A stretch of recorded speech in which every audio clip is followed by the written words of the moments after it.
Hey everybody, in this video we're going to practice finding derivatives using the limit definition. If you watched our last video where we approximated the slope of tangent lines, now we're going to actually go ahead and use them exactly, and what allows them to do that is the idea of limits, getting as close as we possibly can.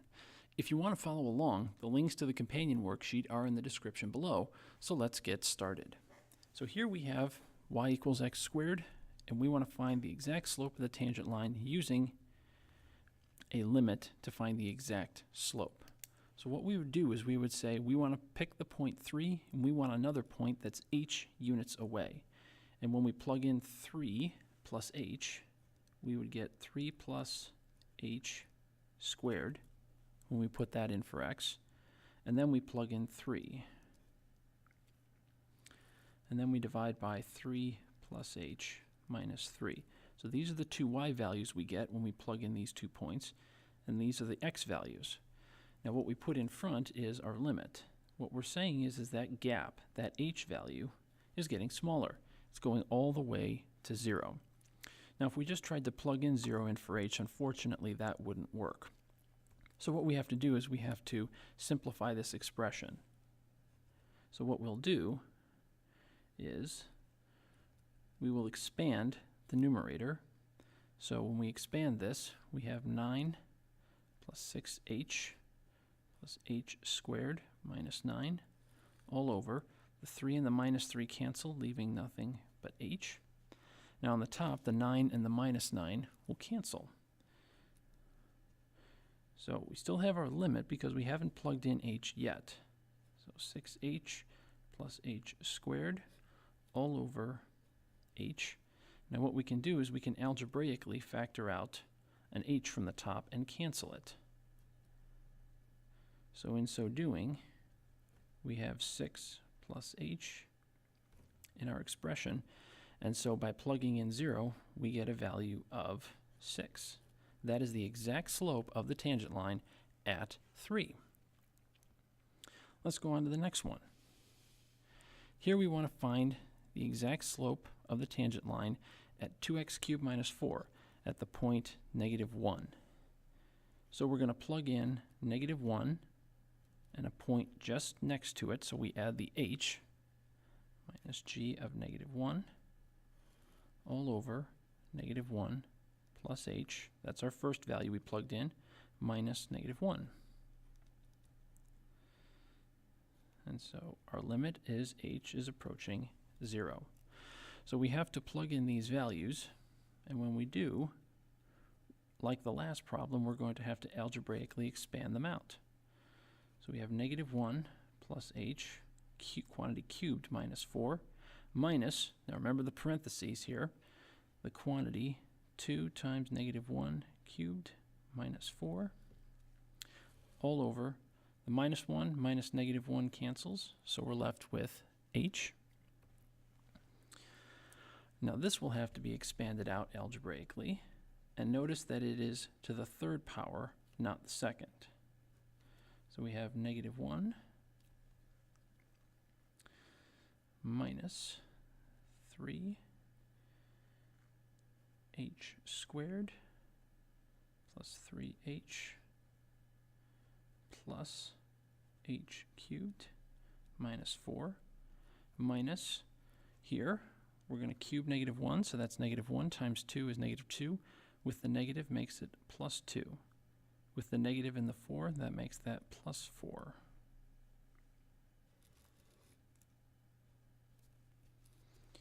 So now, what we can start to do is we can start to cancel out some of the terms that we have in common. But first, that 2 has to get multiplied in. So the limit as h approaches 0, so we have -2 minus 6h squared plus 6h plus 2h cubed minus, well, we don't need to write the minus 4 because it's already canceled with the plus 4, so plus 2 all over h. So now the minus 2 and the plus 2 cancel. So the limit as h approaches 0, -6h squared plus 6h plus 2h cubed all over h. So now we can cancel an h out of everything. So limit as h approaches 0 of negative 6h plus 6 plus 2h squared. Now at this point we can now plug in 0 in for h, and it won't be undefined. And so when we do that, we end up with a slope of 6 at that point. So with these two, what we had to do was we had to expand out the numerators, cancel out the terms that we could cancel so that we could then cancel the h in the denominator. Once we did that, then we can go ahead and just plug in the number that we want. So moving on to number 3, now we want to find the slope at x equals 3, and our function is 2 over t. So we're going to use h of 3 plus a little number h minus h of 3 all over 3 plus h minus 3. And we put out our limit to remind ourselves that h is going to 0. So when we plug in 3 plus h and h of 3, we have 2 over 3 plus h minus 2/3 all over h. And so the limit as h approaches 0. Now what we have is we have a compound fraction. We have a fraction within a fraction. And what I tell everyone all the time is just focus on the numerator. Get these two fractions together as one fraction first. So to do that, we need a common denominator. That common denominator is 3 times 3 plus h. So to do that, we need to multiply this fraction top and bottom by 3. So this numerator will be 6. We need to multiply this fraction top and bottom by 3 plus h. So this will be 6 plus 2h. Now the h in the denominator is still there. But now we can combine these two fractions into a single fraction. That'll make our numerator a little bit easier to work with. So we have 6 minus 6 plus 2h. Now remember, we're subtracting the entire quantity. Quantity 6 plus 2h all over 3 times 3 plus h all over h. And here the limit as h approaches 0. So we can take 6 and subtract 6, and we'll be left with negative 2h on the top of that. And then we have 3 times 3 plus h. Now all of that is still over h. And we still want the limit as h approaches 0. And if we tried to plug in here, we would still end up with 0 over 0. Now some people have a hard time seeing this, and what I tell people is instead of dividing by h, think about it as multiplying instead. How is it multiplying? Well, instead of dividing by h, you're multiplying by 1 over h. Now what that allows you to see is the fact that we've got an h here and an h here that we can then cancel. So we're left with negative 2 over 3 times 3 plus h. And now we can plug in 0 in for h and not have it be undefined. That's going to equal negative 2 over 3 times 3, which is negative 2 over 9. And so there is our slope for the tangent line at x equals 3 for this function h of t. So now on to number 4. Here we have this square root function, and we want to find the slope at negative 1. So negative 1, and then we add our little gap to give us our second point, r of negative 1, all over negative 1 plus h minus negative 1, and the limit as h approaches 0. So now we're plugging in these two quantities underneath the radical. So we have square root of 3 minus quantity negative 1 plus h minus square root of 3 minus negative 1 all over h. And here the limit as h approaches 0. Here we have 3 minus negative 1. So that's going to be square root of 4. Here we have 3 minus negative 1, so that's going to be square root of 4, but we're also subtracting h. And people are often tempted to just cancel these, but we're taking the square root of the whole quantity, and so therefore that's not going to work for us. So we have the limit as h approaches 0. So what we do, when we have radicals, what we do is we multiply by the conjugate of the numerator. So 4 minus h plus square root of 4. And then we multiply the top and the bottom by that same amount. So we have 4 minus h plus radical 4 on the top and on the bottom. So now we multiply these two quantities and the radical falls away. So we have 4 minus h. This times this, under the radical, that's going to be plus square root of 16 minus 4h. We multiply these two, it's going to be minus square root of 16 plus 4h. So what happens is that these two radicals will cancel each other out. And then radical 4, we're left with 4. Now, in the denominator, we are not going to multiply h by this quantity. Why? Because we want to cancel h out anyway. So 4 minus h plus radical 4. And we still have the limit because we haven't plugged in anything yet in for h.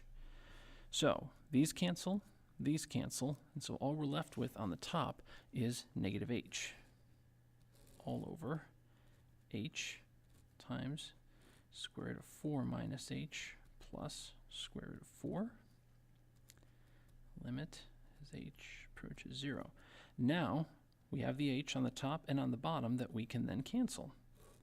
And so we're left with just square root of 4 minus h plus square root of 4 with the limit as h approaches 0.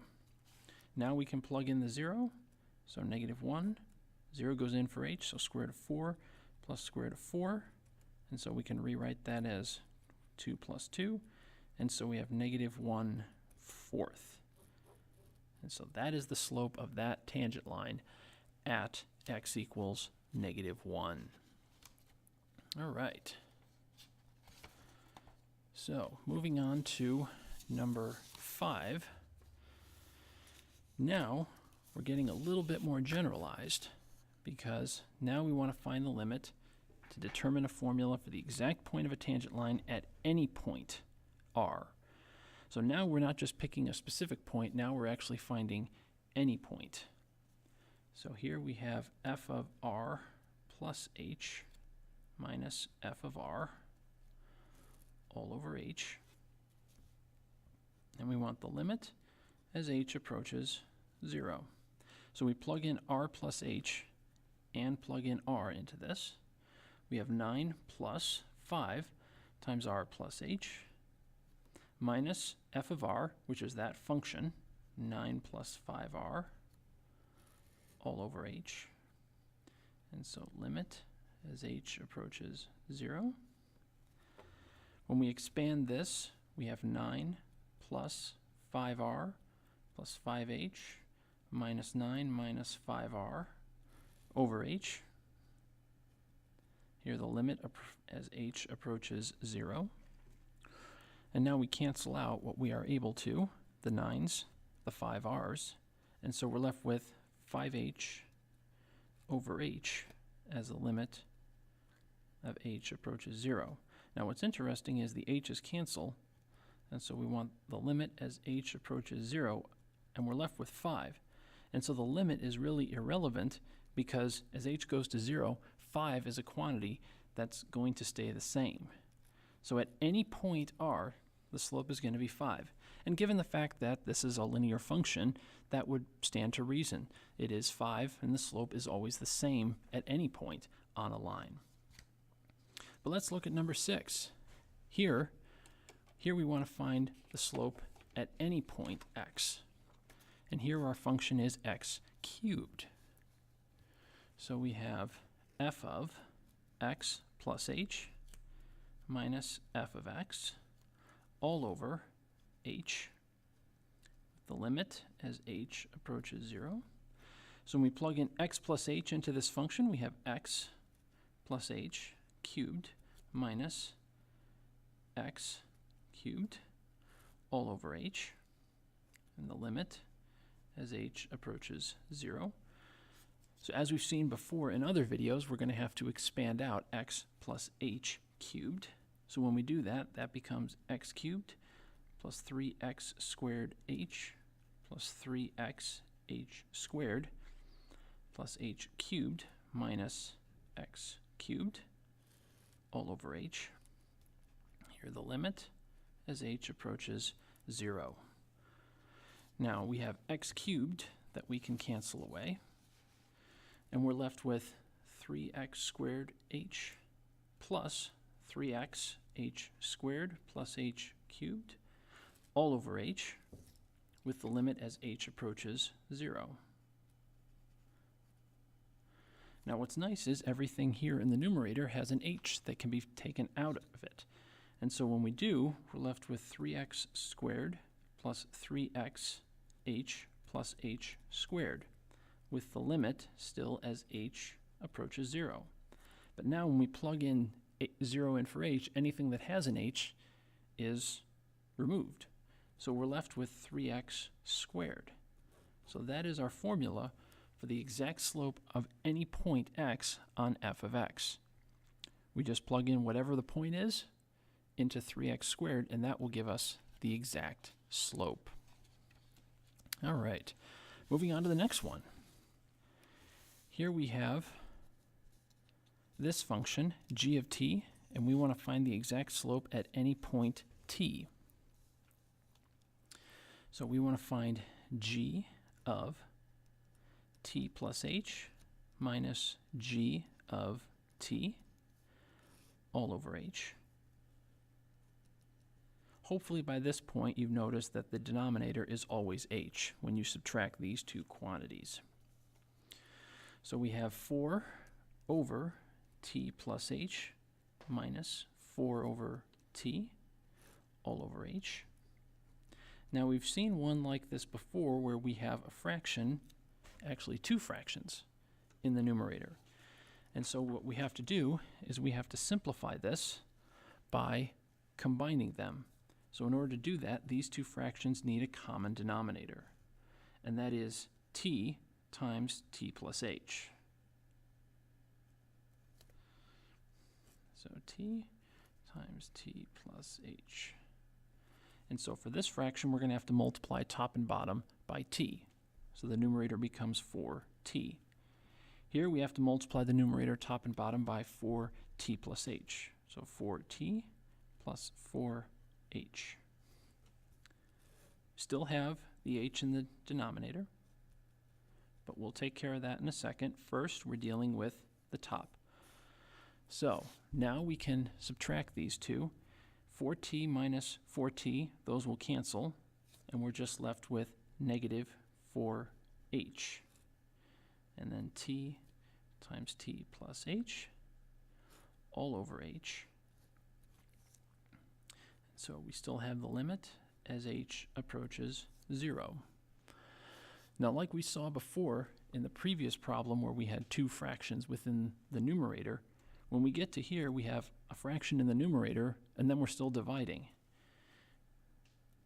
What we can do to make this a little easier is to say, instead of dividing this fraction, negative 4h all over t times t plus h, instead of dividing that by h, we'll multiply by 1 over h. And what that does is allows us to see that the h's, they'll cancel. And so we have negative 4 over t times t plus h. And here the limit as h approaches 0. So now we can plug in 0 in for h, and we have negative 4 over t times t, or negative 4 over t squared. So that gives us the slope at any point on this graph for the tangent line. All right. Now number 8 and number 9 ask us to generalize this a little bit. Here we have no function f of x, it's just f of x, We want to find the exact slope of the tangent line at x equals a, that specific point. So the way we would write that is we need a point a and then another point a plus h. And then we subtract f of a all over a plus h minus a. And here we want the limit as h approaches 0.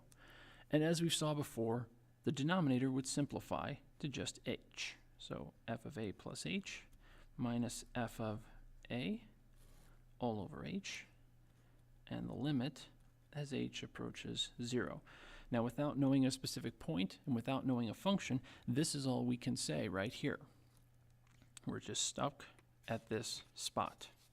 But what you notice is that this is the difference quotient that we've seen with approximating tangent lines and with graphing the secant lines and finding their slopes. It's the same structure. Now here, in this last one, number 9, we're generalizing even further. We're not even given a point. We want any point f on the graph of f of x. So what we say is, well, if it's any point, then we're using x. And then we're using a second point, x plus h. So x plus h minus x with the limit as h approaches 0. So we're plugging in x, that's any point, and then x plus h, that's just h units away. And then again, that distance between the 2 points, represented by h, is going away. And we can simplify that denominator, f of x plus h minus f of x all over h, and the limit as h approaches 0. And if you look in any textbook or any resource as to what the definition of a derivative is, this is it right here. This is how we find the slope of a tangent line at any point on a graph. If you liked the video, please give it a thumbs up. For more videos like this, click the subscribe button. If you're a teacher, please share this with your students if you enjoyed it. If you're a student and you found it helpful, share it with your classmates. If you have suggestions or problems you want to see worked out, type a comment below. To support the channel, click the Patreon link to help keep this going. Thanks so much for watching. And remember, the only way to understand something is to do it.